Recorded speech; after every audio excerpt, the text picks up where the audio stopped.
ನಮಸ್ತೆ and welcome to News Essence. ನಾನು ಸೌಮ್ಯ ಕೃಷ್ಣ ಹೆಗ್ಡೆ.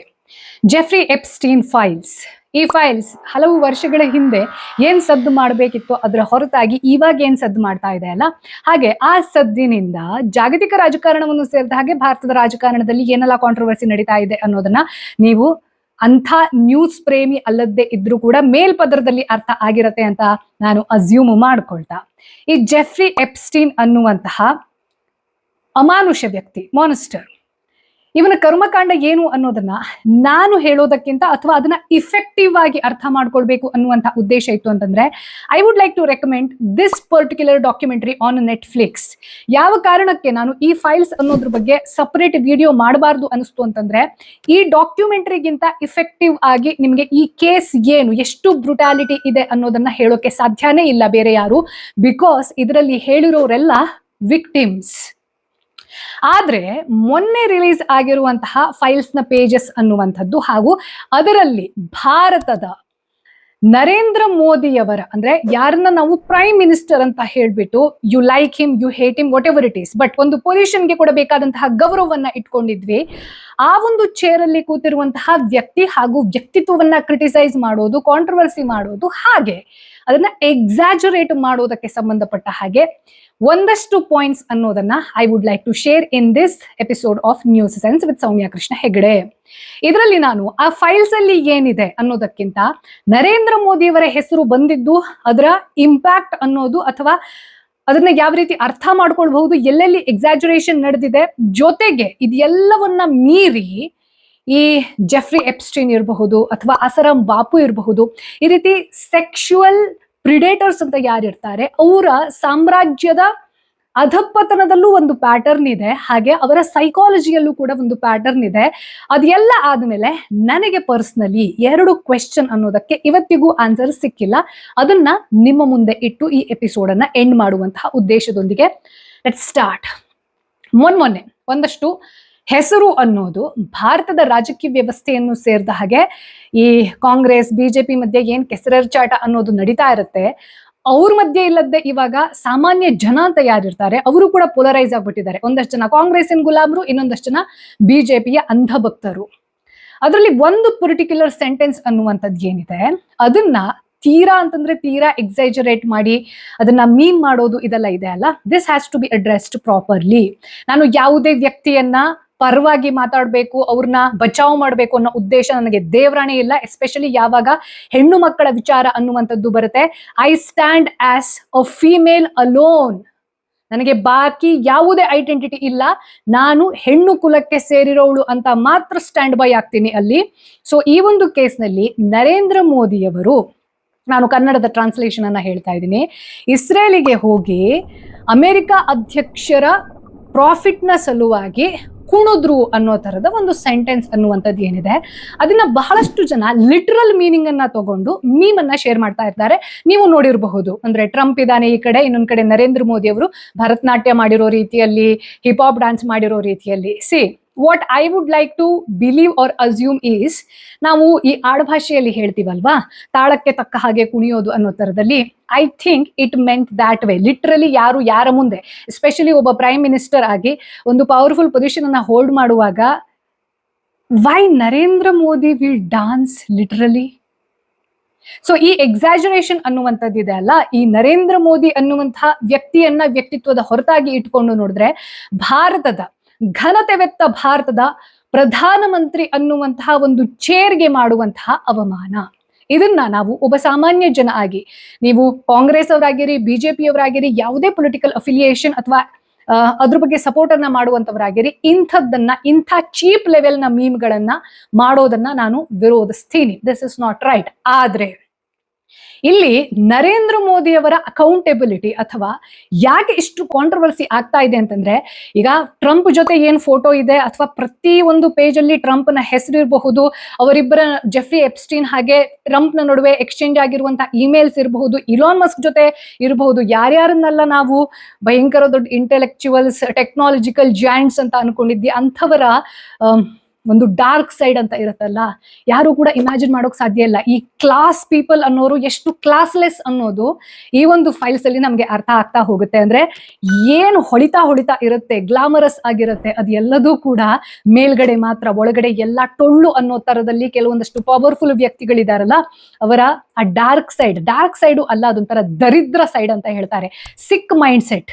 ಅಂಥವರನ್ನ ನೋಡಿದಾಗ, ಕೇಳಿಸ್ಕೊಂಡಾಗ, ಅವ್ರು ಮಾಡಿರುವಂತಹ ಇಮೇಲ್ಗಳನ್ನ ಡೀಟೇಲ್ ಆಗಿ ಓದಿದ್ರೆ ಥೂ ಛೀ ಅಂತ ಹೇಳೋಕ್ಕೂ ಅದಕ್ಕಿಂತ ಏನಾದ್ರೂ ಅಸಹ್ಯ ಅಂತ ಇರತ್ತಲ್ವಾ, ಆ ಅಸಹ್ಯವನ್ನ ಎಕ್ಸ್ಪ್ರೆಸ್ ಮಾಡಕ್ಕೆ ಎಕ್ಸ್ಪ್ರೆಷನ್ ಇಲ್ಲ, ಇಮೋಷನ್ಸ್ ಇಲ್ಲ, ವರ್ಡ್ಸ್ ಇಲ್ಲ ನನ್ನ ಹತ್ರ. ಸೊ ಅಂಥದ್ರಲ್ಲಿ ಎಲ್ಲೂ ಕೂಡ ನರೇಂದ್ರ ಮೋದಿ ಹಾಗೂ ಜೆಫ್ರಿ ಎಪ್ಸ್ಟೀನ್ ಈ ಇಬ್ಬರು ವ್ಯಕ್ತಿಗಳ ನಡುವೆ ಡೈರೆಕ್ಟ್ ಆಗಿ ಕಮ್ಯುನಿಕೇಶನ್ ಆಗಿದೆ, ಅಥವಾ ಅವರಿಬ್ರು ಮೀಟ್ ಆಗಿದ್ರು, ಅಥವಾ ಅವರಿಬ್ಬರ ನಡುವೆ ಏನಾದ್ರೂ ಇಮೇಲ್ ಎಕ್ಸ್ಚೇಂಜ್ ಆಗಿದ್ದೆ ಅನ್ನುವಂತಹ ಪುರಾವೆಗಳು ಇವತ್ತಿಗೂ ಸಿಕ್ಕಿಲ್ಲ. ಇಲ್ಲಿವರೆಗೂ ಎಷ್ಟು ಪೇಜಸ್ ರಿಲೀಸ್ ಆಗಿದೆಯೋ, Narendra Modi had direct connection and communication with Jeffrey Epstein has not proven. ಆದರೆ ಅನಿಲ್ ಅಂಬಾನಿ ಜೆಫ್ರಿ ಎಪ್ಸ್ಟೀನ್ ಜೊತೆ ಕಮ್ಯುನಿಕೇಟ್ ಮಾಡ್ತಾ ಇರುವಾಗ ಬಹಳಷ್ಟು ಸಂದರ್ಭದಲ್ಲಿ ಮೋದಿ ಅನ್ನುವ ಹೆಸರನ್ನೇ ತಗೊಂಡು ಮೋದಿ ಈಸ್ ಆನ್ ಬೋರ್ಡ್ ಅನ್ನು ಸೇರಿದ ಹಾಗೆ ಅವರಿಬ್ಬರ ಮಧ್ಯೆ ಏನ್ ಡೀಲ್ ಆಗ್ತಾ ಇತ್ತು, ಅಥವಾ ಏನ್ ಪವರ್ ಪ್ಲೇ ಅನ್ನುವಂಥದ್ದು ನಡೀತಾ ಇತ್ತು, ಅದೆಲ್ಲದರಲ್ಲಿ ಮೋದಿ ಹೆಸರು ಬರ್ತಾ ಇರೋದು ಅಂತಂತಂದ್ರೆ ಮೋದಿ ಹ್ಯಾಸ್ ಅಕೌಂಟೆಬಿಲಿಟಿ. ಇದನ್ನ ಕೂಡ ಡಿನೈ ಮಾಡೋಕೆ ಸಾಧ್ಯ ಇಲ್ಲ.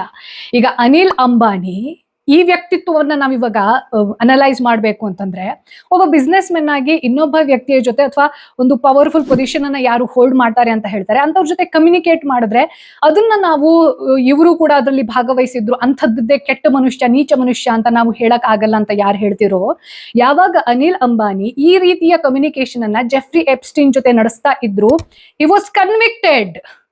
ಆ ವ್ಯಕ್ತಿ ಏನು, ವ್ಯಕ್ತಿತ್ವ ಎಂಥದ್ದು ಅನ್ನೋದಕ್ಕೆ ಅಮೆರಿಕದಲ್ಲಿ ಆಲ್ರೆಡಿ ಮೀಡಿಯಾವೂ ಸೇರಿದ ಹಾಗೆ, ಆತನ ವಿರುದ್ಧವಾಗಿ ಮಾತನಾಡುವಂತಹ ಹಾಗೆ ಈ ವ್ಯಕ್ತಿ ಮಾಡಿರುವಂತಹ ಪಾಪಕೃತ್ಯಕ್ಕೆ ಶಿಕ್ಷೆ ಆಗ್ಬೇಕು ಅನ್ನುವಂತಹ ದೊಡ್ಡ ಜನಸಮೂಹವೇ ಇತ್ತು. ಸೊ ಒಬ್ಬ ವ್ಯಕ್ತಿಗೆ ಏನ್ ಇಮೇಜ್ ಇದೆ ಅಂತ ಗೊತ್ತಾದ ಮೇಲೂ ಅವ್ರ ಜೊತೆ ನೀವು ಕನೆಕ್ಷನ್ ಅನ್ನ ಬೆಳೆಸುವಂತಹ ಪ್ರಯತ್ನವನ್ನ ಮಾಡ್ತಿದ್ದೀರಾ ಅಂತಂದ್ರೆ ವಾಟ್ ಇಟ್ ಮೀನ್ಸ್, ನಾವು ಯಾರ ಪರವಾಗಿ ನಿಲ್ತೀವಿ ಅನ್ನೋದಕ್ಕಿಂತ ಯಾರ ವಿರುದ್ಧವಾಗಿ ನಿಲ್ತೀವಿ ಅನ್ನೋದು ನಮ್ಮ ಕ್ಯಾರೆಕ್ಟರ್ ಅನ್ನ ಹೇಳುತ್ತೆ. ಹಾಗಾಗಿ ಇಲ್ಲಿ ಅನಿಲ್ ಅಂಬಾನಿ ಹಾಗೂ ಜೆಫ್ರಿ ಎಪ್ಸ್ಟೀನ್ ನಡುವೆ ನಡೆದಿರುವಂತಹ ಕಮ್ಯುನಿಕೇಶನ್ ಅಲ್ಲಿ ನರೇಂದ್ರ ಮೋದಿ ಅವರ ಹೆಸರು ಮೆನ್ಷನ್ ಆಗ್ತಾ ಇರೋದು, ಇದೆಲ್ಲದನ್ನ ನೋಡಿದ ತಕ್ಷಣ ಮೋದಿಗೂ ಜೆಫ್ರಿ ಎಪ್ಸ್ಟೀನ್ಗೂ ಡೈರೆಕ್ಟ್ ಲಿಂಕ್ ಇಲ್ಲದ್ದೇ ಇದ್ರು, ಯಾವುದೇ ಫೋಟೋ ರಿವೀಲ್ ಆಗದ್ದೇ ಇದ್ರು, ಡೈರೆಕ್ಟ್ ಆಗಿ ಅವರ ಹೆಸರನ್ನೇ ಮೆನ್ಷನ್ ಮಾಡದ್ದೇ ಇದ್ರು ಕೂಡ ಮೋದಿ ಹ್ಯಾಸ್ ಅಕೌಂಟೆಬಿಲಿಟಿ. ನಾನು ನೆಟ್ಫ್ಲಿಕ್ಸ್ ನ ಈ ಒಂದು ಡಾಕ್ಯುಮೆಂಟರಿಯನ್ನ ನಿಮ್ಗೆ ಏನಕ್ಕೆ ನೋಡೋಕೆ ಹೇಳಿದೀನಿ ಅನ್ನೋದನ್ನ ನಿಮ್ಗೆ ನೋಡಿದ ಮೇಲೆ ಡೆಫಿನೆಟ್ಲಿ ಗೊತ್ತಾಗುತ್ತೆ. ನೋಡಿ, ಆಸಾರಾಮ್ ಬಾಪು ಕೇಸ್ ಇರಬಹುದು, ಭಾರತದ ಎಲ್ಲಾ ರಾಜಕಾರಣಿಗಳು ಇರ್ರೆಸ್ಪೆಕ್ಟಿವ್ ಆಫ್ ಪೊಲಿಟಿಕಲ್ ಪಾರ್ಟೀಸ್ ಎಲ್ರು ಅವ್ರ ಆಶ್ರಮಕ್ಕೆ ಹೋಗೋರೆ, ಬಾಪು ಬಾಪು ಅನ್ನೋರೆ, ಅವ್ರ ಜೊತೆ ಭಜನೆ ಮಾಡೋರೆ, ಡಾನ್ಸ್ ಮಾಡೋರೆ, ಎಲ್ಲ ಮಾಡಿದ್ದವ್ರೆ. ಕೊನೆಗೆ ಯಾವಾಗ ಈ ವ್ಯಕ್ತಿಯನ್ನ ಕನ್ವಿಕ್ಟ್ ಮಾಡಿದ್ರು ಲೀಗಲಿ, ಇವತ್ತಿಗೂ ಕೂಡ ಆ ವ್ಯಕ್ತಿ ಪೆರೋಲ್ ಮೇಲೆ ಆರಾಮಾಗೆ ಇದ್ದಾನೆ. Literally legally convicted rapist. ಇದು ಮಹಾಪಾಪ. ಏನಕ್ಕೆ ಅಂತಂದ್ರೆ, ಅಪ್ರಾಪ್ತ ಬಾಲಕಿಯರನ್ನ ಪುಸಲಾಯಿಸಿ ಅವ್ರನ್ನ ಇಮೋಷನಲಿ ಬ್ರೇನ್ ವಾಶ್ ಮಾಡಿ ಅವ್ರಿಗೆ ಏನಾಗ್ತಾ ಇದೆ, ಏನ್ ನಡೀತಾ ಇದೆ ಅಂತ ಗೊತ್ತಿಲ್ದೋಗಿರುವಂತಹ ಸಂದರ್ಭದಲ್ಲಿ ಅವರ ವೀಕ್ ಫೈನಾನ್ಷಿಯಲ್ ಬ್ಯಾಕ್ ಗ್ರೌಂಡ್ ಅನ್ನ ಬಳಸ್ಕೊಂಡು ಅವ್ರನ್ನ ಇಮೋಷನಲಿ ಮ್ಯಾನಿಪುಲೇಟ್ ಮಾಡಿ ಆ ರೀತಿ ಏನ್ ಬಳಸ್ಕೊಳ್ತಾರಲ್ಲ, ಇದಕ್ಕಿಂತ ಮಹಾಪಾಪ ಅಂತ ಇನ್ಯಾವುದೂ ಇಲ್ಲ. ರಾವಣನಿಗಿಂತ ನೀಚ ಕೃತ್ಯ ಇದು. ಸೊ ಇಂಥ ಆಸಾರಾಮ್ ಬಾಪು, ಜೆಫ್ರಿ ಎಪ್ಸ್ಟೀನ್ ಇವರೆಲ್ಲರೂ ಕೂಡ ಒಂದು ಸಮಯದಲ್ಲಿ, ಅಥವಾ ಅವರ ಚೈಲ್ಡ್ಹುಡ್ ಅನ್ನ ನೋಡ್ತಾ ಬಂದ್ವಿ ಅಂತಂದ್ರೆ, ದೇವರ್ ಆಕ್ಚುಲಿ ನೋಬಡಿ ಆಗಿ ಇದ್ದುಕೊಂಡು ಯಾವುದೇ ಅಂಥ ದೊಡ್ಡ ಕನೆಕ್ಷನ್ ಇಲ್ಲದೆ ಇದ್ರು ಇಡೀ ಪ್ರಪಂಚದ ಎಲ್ಲಾ ವ್ಯಕ್ತಿಗಳನ್ನ ಕಂಟ್ರೋಲ್ ಮಾಡುವ ರೀತಿಯಲ್ಲಿ ಈ ಜೆಫ್ರಿ ಎಪ್ಸ್ಟೀನ್ ಅದ್ ಹೇಗೆ ಬೆಳೆದ? ಇದು ನನ್ನ ಪರ್ಸನಲ್ ಕ್ವೆಶ್ಚನ್.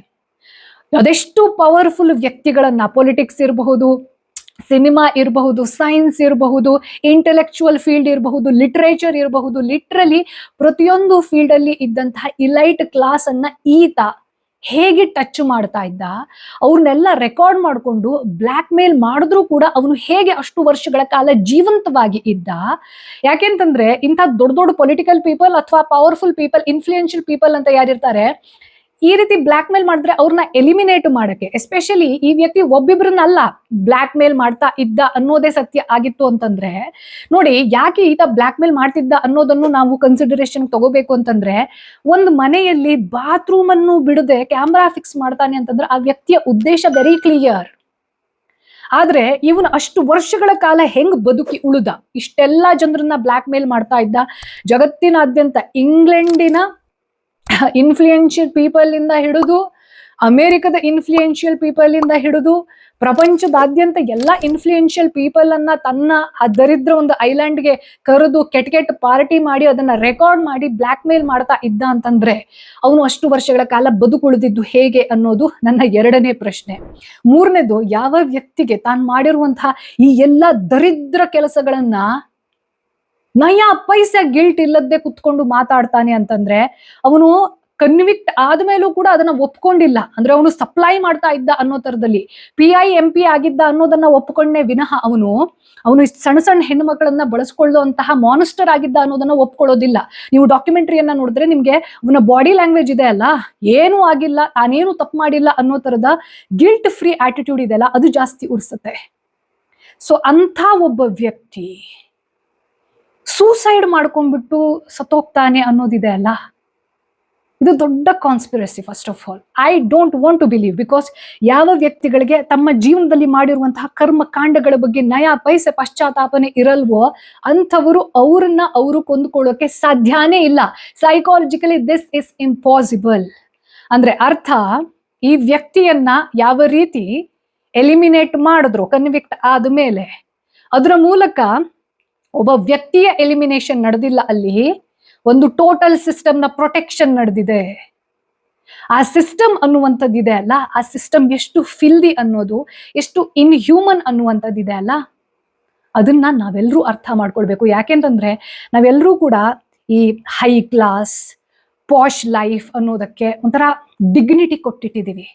ಆದ್ರೆ ಇವರಿಗೆ ತೀರಾ ಕನಿಷ್ಠ ಮಟ್ಟದಲ್ಲಿ ಮಾನವೀಯತೆ ಅನ್ನುವಂಥದ್ದು ಸಹ ಇಲ್ಲ.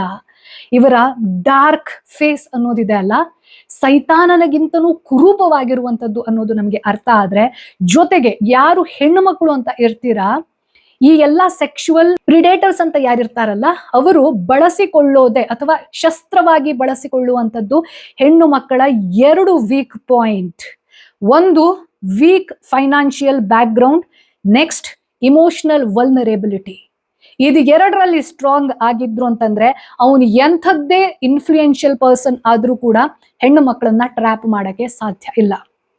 I request you to watch this particular Netflix documentary without fail. Especially ನೀವು ಹೆಣ್ಣು ಮಕ್ಕಳಾಗಿದ್ರಿ ಅಂತಂದ್ರೆ ದಯವಿಟ್ಟು ಈ ಡಾಕ್ಯುಮೆಂಟರಿಯನ್ನು ಸೇರಿದ ಹಾಗೆ, ಅಸರಾಮ್ ಬಾಪು ಮಾಡಿರುವಂತಹ ಕರ್ಮಕಾಂಡದ ಡಾಕ್ಯುಮೆಂಟರಿಯನ್ನು ಸೇರಿದ ಹಾಗೆ, ಎಲ್ಲೆಲ್ಲೆಲ್ಲ ಹೆಣ್ಣು ಮಕ್ಕಳನ್ನ ಈ ರೀತಿ ಟ್ರ್ಯಾಪ್ ಮಾಡಿ ಬಳಸ್ಕೊಂಡಿದ್ದಾರೆ ಅನ್ನೋದನ್ನ ಮಾಡಿದ್ರೆ ಆ ಪ್ಯಾಟರ್ನ್ ಇದೆ ಅಲ್ಲ, it is the same. Emotionally and financially weaker section is the target.